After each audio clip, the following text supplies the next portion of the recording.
બેન હા આ કઈ રીત છે? એક મિનિટ પછી વાત આ કઈ રીત છે? આ કેમ પાંદડા તોડેસ તું? એટલે તોડું છું કેમ કઈ રમકડું થોડીક છે, આ તો જીવ છે બેન. એટલે એવું કેમ જીવ છે ઝાડવું જીવ જ છે ને, બધા સજીવો છે. એને તમે ઝાડવું તોડો, પાંદડા તોડો તો દુઃખ થાય એને પણ.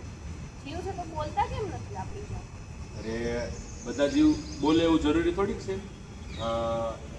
એ ઝાડવું નાનામાંથી મોટું થાય છે, એનું સજીવ હોવાનું પ્રમાણ છે.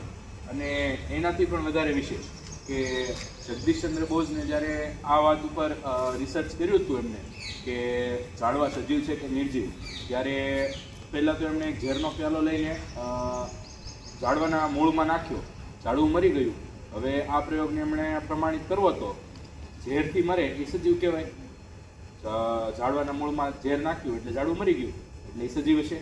હવે આ જ પ્રયોગને એમને જ્યારે પ્રમાણિત કરવો હતો ત્યારે એમના ઓફિસના જ લોકોએ એમની આરે થોડીક આમ શું કહેવાય મસ્કરી કે કંઈક વેરભાવને લીધે કંઈક કર્યું અને જે ઝેર જે બીકરમાં ભર્યું હતું ને એની બદલે ત્યાં ખાલી કલરવાળું પાણી મૂકી દીધું. એટલે પછી જ્યારે જગદીશચંદ્ર બોઝે ઝાડવાના એ કલરવાળું પાણી નાખ્યું તો ઝાડવું ન મર્યું.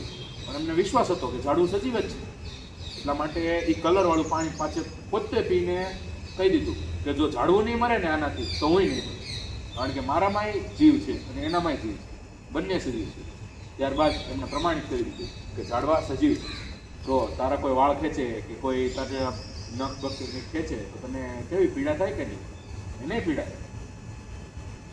સાચે છે હા, પાક્કું સજીવ જ છે. અને ઝાડવા તો આપણને ઓક્સિજન આપે છે. આપણું આખું નિવસન તંત્રનો બહુ મોટો ઘટક ઝાડવા છે. તો આપણે એનું નુકસાન પહોંચાડશું તો કેમનું મેળ થશે? ઓકે હવે કેવું ચોક્કસ. સારું.